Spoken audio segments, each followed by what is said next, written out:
நஹ்மதுஹு வ நுஸல்லி அலா ரசூலிஹில் கரீம். அம்மா பாத். கண்ணியத்திற்குரிய சகை மிகுந்த சாலிஹீன்களே, இன்றைய தேதியில் உலகம் முழுக்க இஸ்லாமியர்கள் சுமார் 200 கோடி பேர் வாழ்கிறார்கள். மட்டுமல்லாமல் இஸ்லாமிய நாடுகள் என்று நாம் கணக்கெடுத்து கொண்டால் 50லிருந்து 53 வரைக்கும் இஸ்லாமிய நாடுகள். எல்லா விதமான ஆயுதங்களும் இருக்கின்றது, ஆயுதங்களில் பற்றாக்குறை இல்லை. இருப்பினும் கூட இஸ்லாமியர்கள் பல இடங்களில் தாக்கப்படுகிறார்கள்.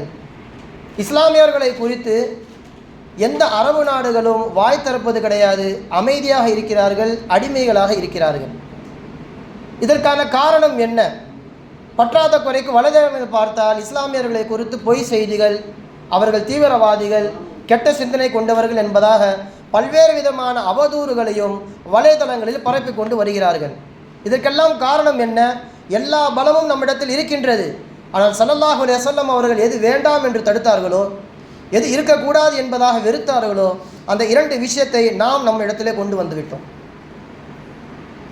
ஒரு 1400 வருடங்களுக்கு முன்பாக இன்றைய தேதி ரமதான் 17 நீங்கள் பார்த்தால் தெரியும், ஒரு 313 சஹாபாக்கள், அவர்களிடத்தில் படைபலம் கிடையாது, ஆள்பலம் இல்லை, ஆயுத பலம் இல்லை, முழுக்க முழுக்க அல்லாஹ்வை மட்டுமே நம்பிக்கொண்டு வந்தார்கள்.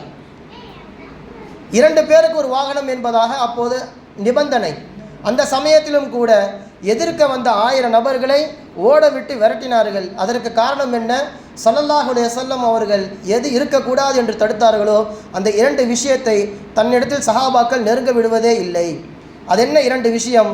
ரசூலுல்லாஹி ஸல்லல்லாஹு அலைஹி வஸல்லம் அவர்கள் சொல்கின்றார்கள், யூஷிகு அன் ததா அலைக்குமுல் உமம் மின் குல்லி உஃபுகின். ஒரு காலம் வரும், அந்த காலத்திலே உங்களை நோக்கி, இஸ்லாமியர்களை நோக்கி எல்லா புறத்திலிருந்தும் மக்கள் தாக்குவார்கள். யா ரசூலல்லாஹ், அப்போ அந்த சமயத்தில் நாங்கள் குறைவாக இருப்போமா என்பதாக சஹாபா பெருமக்கள் கேட்க, இல்லை, அன்றைய தினத்தில் நீங்கள் குசா அன்க குசா இஸ்ஸைல், கடல் நுரையை போன்று அதிகமாக எண்ணிக்கையில் இருப்பீர்கள், இருந்தும் கூட நீங்கள் தாக்கப்படுவீர்கள். பெருமானார் சொன்ன வார்த்தை இன்று அப்படியே நடக்கின்றது. இன்றும் நீங்கள் தாக்கப்படுவீர்கள். அப்போ அதுக்கு என்ன காரணம் யா ரசூலுல்லாஹ் என்பதாக கேட்கும் பொழுது, உங்களிடத்திலே வஹன் என்பது குடிகொண்டு விடும், உங்கள் உள்ளத்தில் வஹன் என்பது வந்துவிடும். வஹன் என்றால் என்ன?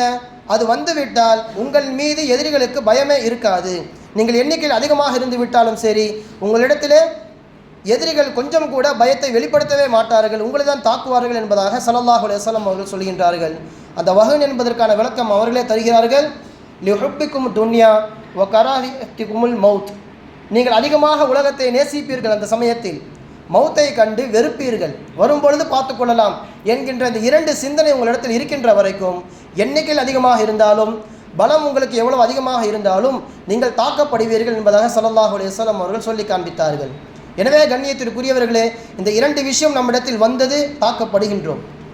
1400 வருடங்களுக்கு முன்பாக சஹாபாக்கள் இந்த 2ஐ கலட்டி வைத்து விட்டு பத்ர் களத்திற்கு வந்தார்கள்.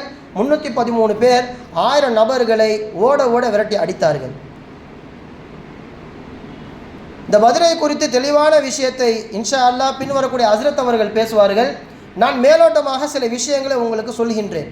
அல்லாஹு தாலா நினைத்தால் அவனை பொறுத்த வரைக்கும் ஒரு காரியத்தை முடிப்பதற்கு மனிதன் எதுவெல்லாம் சாத்தியமாக நினைப்பானோ அந்த விஷயம் இருக்க வேண்டும் என்று அவசியம் கிடையாது. அல்லாஹ் நினைத்தால் குர்ஆனில் வரும், குன் சொல்வான் ஃபயகுன், அது ஆகிவிடும். அல்லாஹ்விற்கு காரண காரியங்கள் தேவை கிடையாது. இருப்பினும் மனிதன் அல்லாஹ்வின் குதிரத்தை விளங்க வேண்டும். அல்லாஹ் எப்படிப்பட்டவன், நம்முடைய இறைவன் எப்படி இருக்கின்றான் என்பதை விளங்க வேண்டும் என்பதற்காக வேண்டி சாத்தியம் இல்லாத விஷயத்தையும் அல்லாஹு தாலா மனிதன் மூலமாக சாத்தியப்படுத்தி காண்பிப்பான். அந்த அடிப்படையில் தான் 313 பேர் என்பது குவாலிட்டியான நபர்கள், ஈமான் உரமிக்க நபர்கள். எதிரிலே உள்ளவர்கள் குவான்டிட்டியில் அதிகம், எண்ணிக்கையில் அதிகமாக இருந்தார்கள், ஈமான் குறைந்தவர்கள். இந்த குவாலிட்டியான மனிதர்களை வைத்து, எண்ணிக்கையில் அதிகமான நபர்களை வைத்து அல்லாஹு தாலா எதிர்த்து அவர்களை சண்டை போட வைத்து ஜெயிக்க வைத்தான். இது அல்லாஹ்வின் மாபெரும் ஒரு குதிரத். அல்லாஹு தாலா சொல்கின்றான், உங்களிடத்தில் ஒரு 20 நபர்கள் இருந்தால் போதும், 20 நபரை வைத்து நான் 200 நபர்களை தோற்கடித்து விடுவேன். இயக்கும் மின்கும் இஷ்ரூன சாபிரூன் யக்லிபு மிஅத்தைன். 20 நபர் 200 பேரை அடித்து விட முடியும். வையக்கும் மின்கும் மிஅத்துன் யக்லிபு அல்ஃபன். 200 பேர் இருந்தால் போதும், 1000 பேரை அடித்து விட முடியும். காரணம், உங்களிடத்தில் இருக்கின்ற ஈமான். ஈமான் ஒருவருக்கு இருந்தால் போதும், எதிரில் இருப்பவர்கள் எண்ணிக்கை இங்கே முக்கியம் கிடையாது. அல்லாஹ் இவர்களை வைத்து தான் நாடியதை அல்லாஹு தஆலா மிக சுலபமாக செய்து விடுவான் என்பதாக சொல்லி காண்பிக்கிறான். எல்லாம் அல்லாஹ் சுப்ஹானஹு தஆலா. அப்படிப்பட்ட ஒரு சாத்தியம் இல்லாத விஷயத்தை சாத்தியப்படுத்தியது தான் இந்த பத்ரு களம். இதனை குறித்து ஏன் நாம் வருஷம் பேச வேண்டும்? அதே அவர்கள் வந்தார்கள், ஈமானை பாதுகாப்பதற்காக வேண்டி போர் செய்தார்கள், அல்லாஹு தஆலா அதிசயத்தை நிகழ்த்தினான், ஜெயித்து விட்டார்கள். ஒரு சாதாரணமான சம்பவம் என்பதாக நாம் கடந்து போய்விடக்கூடாது. குர்ஆனிலே அல்லாஹு தஆலா மூசா நபியின் சம்பவத்தை ஏன் சொல்கின்றான்? அதிலிருந்து கிடைக்கக்கூடிய பயன்கள் பலன்கள் ஏராளம். ஒரு சம்பவத்தை நாம் வரலாறை மீண்டும் மீண்டும் வாசிக்க அதன் மீது உள்ள அந்த ஈர்ப்பு நமக்கு அதிகமாகும், ஈமான் உரமிக்குவதாக மாறும். அல்லாஹு தஆலா குர்ஆனில் சொல்கின்றான், வதக்கிரும் பிஹய்யாமில்லா, அவர்களிடத்திலே அல்லாஹ்வின் நிஅமத்துகள், அல்லாஹ்வின் பலாக்கள், முசீபத்துகள் இறங்கிய நாட்களை, அந்த நிகழ்வுகளை மக்களுக்கு சொல்லிக்கொண்டே இருங்கள். அல்லாஹ் எந்த அளவிற்கு நியாமத்து செய்தான், எந்த அளவிற்கு மக்களை சோதித்தான், எப்படியெல்லாம் அல்லாஹு தஆலா எதிரிகளிடமிருந்து காப்பாற்றினான் என்று எல்லா விஷயத்தையும் சொல்லிக்கொண்டே இருங்கள். வதக்கிர் ஃபஇன்ன திக்ரா தன்ஃபஉல் முஃமினீன், நீங்கள் சொல்ல அது முஃமின்களுக்கு பிரயோஜனத்தை தரும் என்பதாக சொல்லுவான் அல்லாஹ் சுப்ஹானஹு தஆலா. எனவே கண்ணியத்திற்குரியவர்களே, இந்த பத்ரு களம் என்பது அல்லாஹ்வின் குதிரத்தை பற்றி பேசக்கூடிய ஒரு களம். இது நம்முடைய ஈமானை அதிகரிக்கக்கூடிய ஒரு நல்லதொரு வாய்ப்பு. ஆரம்பத்திலே இந்த பத்ரு களம் என்பது நடப்பதற்கான எந்த ஒரு சாத்தியமுமே இல்லை. ஒரு உரிமையை எடுப்பதற்காக வேண்டிதான் சஹாபாக்களும் நபிகள் ஸல்லல்லாஹு அலைஹி வஸல்லம் அவர்கள் ஆசைப்பட்டார்கள். அது வழிமாறி போய் போர்க்களமாக மாறிவிட்டது. மார்க்கத்திலே 2 விதமான விஷயங்கள் சொல்லப்படும். போர் என்பது திஃபாஇ, இனாதி என்று 2 வகைப்படும். ஒருவர் அடிக்க வரும் பொழுது தாக்கினால், தற்காப்புக்காக வேண்டி தாக்கினால் அது திஃபாஇ. இனாதி என்பது நாமே வாண்டடாக போய் அடித்து அவங்ககிட்ட இருக்கிற பொருளை பிடுங்கிறது. இஸ்லாமிய மார்க்கம் ஒரு பொழுதும் எந்த ஒரு இடத்திலுமே இந்த 2வது முறையை பயன்படுத்தியதே கிடையாது. தன்னை அடிக்க வருபவர்களை மீண்டும் தாக்குவார்கள். அது ஹரமுக்குள்ளே இருந்தாலும் சரி, குர்ஆன் அதற்கு அனுமதி தருகின்றது.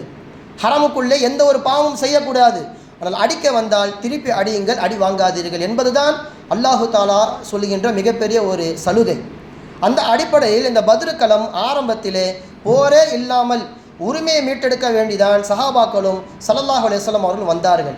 எப்படி என்றால், என்னுடைய ஒரு பொருளை ஒருவன் கொள்ளையடிக்கின்றான், கொள்ளையடித்த அந்த பொருளை விற்று அதில் காசு அவன் சம்பாதிக்கின்றான், அந்த காசில் ஒரு ஆயுதத்தை வாங்கி என்னை மீண்டும் அடிக்க வருகின்றான்.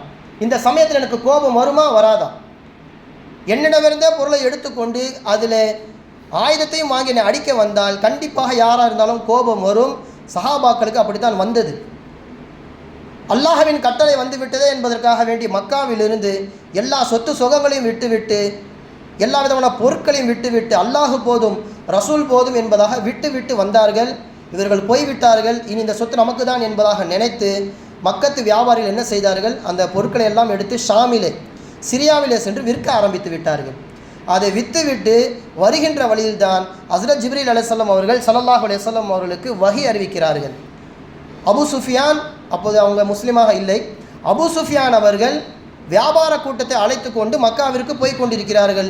அதில் இருப்பது முழுக்க உங்களுடைய பணம், உங்கள் சொத்துக்களை அவன் அபகரித்து ஷாமிலே அவர்கள் விற்றுவிட்டு மதினாவை கடந்துதான் செல்ல வேண்டும். எனவே உங்கள் ஹக்கை நீங்கள் எடுத்துக்கொள்ளுங்கள், அது உங்களுக்கான உரிமை.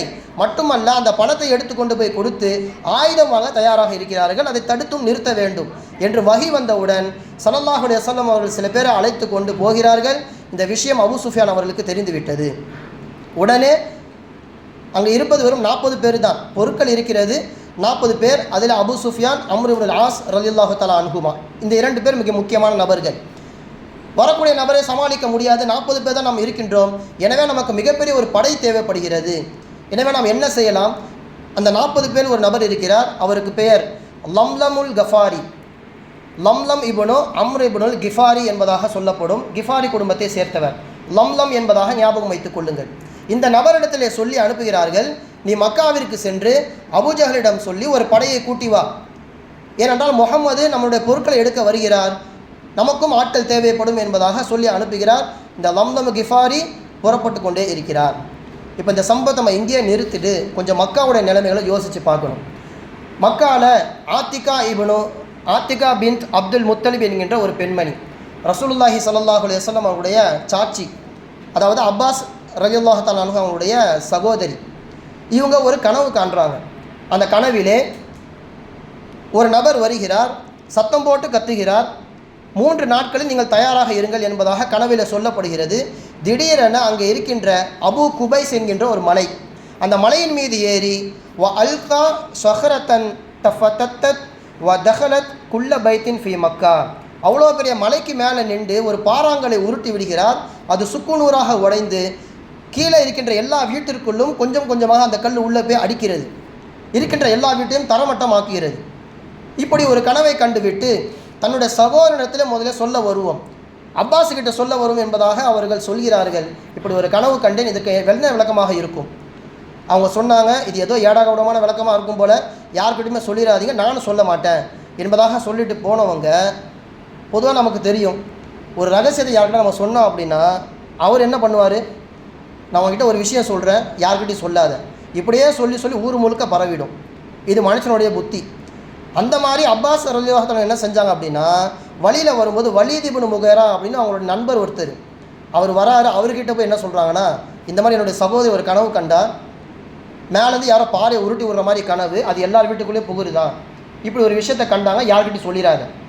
அந்த வலீத் என்ன பண்ணார், அவங்க அத்தா கிட்ட முகைரா கிட்ட போய் அப்பாஸுடைய தங்கச்சி இப்படி கனவு கண்டாங்க என்பதாக சொல்கிறாரு. இது அப்படியே பரவி பரவி அபூஜஹலுடைய காதுக்கு போகுது. அபூஜஹல் அங்கே கூட்டத்தில் உட்காந்து பேசிகிட்டு இருக்கிறான். இவங்க இங்கே சொல்லிவிட்டு தவாஃப் செய்யலான்னு வராங்க. யார்? அப்பாஸ் ரலியல்லாஹு தஆலா அன்ஹு. இந்த விஷயம் அபூஜஹலுக்கு தெரிஞ்ச உடனே, அப்பாஸ் தவாஃபை முடிச்சு சீக்கிரம் இங்கே வாங்க சொல்லி அனுப்புகிறான். இவங்களும் தவாஃப் முடிச்சுட்டு வராங்க.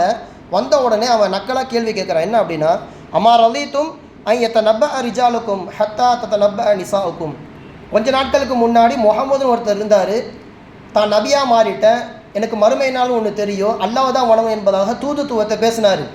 இப்போ அவர் இல்லைன்னு சொல்லிட்டு பெண்கள் செய்ய ஆரம்பிச்சிட்டிங்களா, உங்கள் பெண்களை நபியாக அனுப்ப ஆரம்பிச்சிட்டிங்களா, உன் தங்கச்சி ஏதோ கனவு கண்டாலாமா, ஏதோ மேலேருந்து பாறைகளை உருட்டி விட போகிறாங்களா, 3 நாளுக்குள்ளே எல்லோரும் இங்கேருந்து போயிடணுமா, இப்படிலாம் கனவு கண்டாங்கன்னு சொல்கிறாங்களே, இதெல்லாம் உண்மையா என்பதாக கேட்குறாங்க. ஆமாம், அது வெறும் கனவு தானே, விட்டுடுங்க, கனவு தானே என்பதாக சொல்ல, அபூஜஹல் சொல்கிறான், 3 நாள் உங்களுக்கு டைம் தரேன், அந்த 3ஆவது நாள் இறுதியிலே இந்த கனவு பழிக்கலை அப்படின்னா மக்கா முழுக்க அங்குள்ள எல்லா நபருக்கும் நான் இந்த செய்தியை அனுப்புவேன். என்ன செய்தி தெரியுமா, இவங்க தான் மக்காவில் இருக்கிற குடும்பங்களிலே அக்தபு அஹலி பைத்தின் ஃபில் அரபு, மிகவும் மோசமான பொய்கார குடும்பம் என்பதாக ஒட்டுமொத்த மக்காவிற்கும் நான் பிரகடனப்படுத்தி விடுவேன். 3 நாட்களுக்குள் இந்த விஷயம் நடந்தாகணும், நடக்கலை அப்படின்னா உங்கள் குடும்பம் இருக்கிறதுலே மோசமான பேரை சம்பாதிக்கும் என்பதாக சொல்லிவிட்டு சென்று விடுகிறான். முதல் நாள் கிடக்கிறது, 2ஆவது நாள் கிடக்கிறது, 3ஆவது நாள் காலை அந்த கனவு பழித்திருக்க வேண்டும், அல்லாஹு தஆலா பழிக்க வைத்தான்.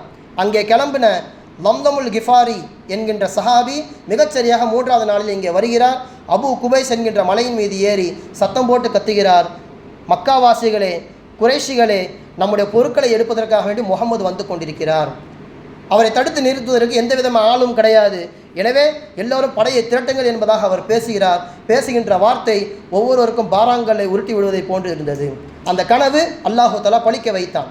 இப்போது தான் அபூஜஹல் என்ன செய்கின்றான், விருப்பம் உள்ளவர்கள் விருப்பம் இல்லாதவர்கள் என அனைவரையும் ஒன்று திரட்டி சுமார் ஒரு 6 நபர்களை அவன் தயாரித்து பத்ர் களத்தை நோக்கி அவன் அழைத்து செல்கின்றான். கண்ணியத்திற்குரியவர்களே, அந்த அடிப்படையில் தான் இந்த பத்ர் களம் என்பது யதார்த்தமாக நடைபெற்ற ஒரு விஷயம். இங்கே ஆரம்பத்திலே இஸ்லாமியர்களுக்கு ஒரு வெறுப்பை இந்த சம்பவம் சம்பாதித்தாலும் அல்லாஹு தஆலா இதில் மிகப்பெரிய ஒரு வெற்றியை கொடுத்து அல்லாஹு தஆலா மகிழ்ச்சி படுத்தினான்.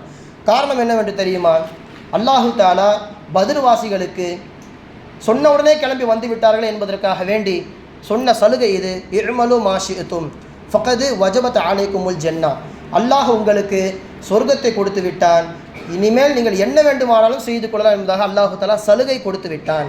கண்ணியத்திற்குரியவர்களே, இந்த சலுகை நமக்கு கிடைத்திருந்தால் நாம் தொழுதிருப்போமா, நோன்பு வைத்திருப்போமா, ஜக்காத் ஹஜ் கொடுத்துருப்போமா? எதையும் செய்திருக்க மாட்டோம். உலகத்திலே சொர்க்கம் எனக்கு கன்ஃபார்ம் ஆகிடுச்சு, இதுக்கப்புறம் நான் ஏன் அமல் செய்யணும் என்பதாக மனிதன் அல்லாஹை விட்டும் தூரமாக இருப்பான். ஆனால் சஹாபா பெருமக்கள் இதற்கு பிறகுதான் அமலிலே முண்டி அடித்தார்கள்.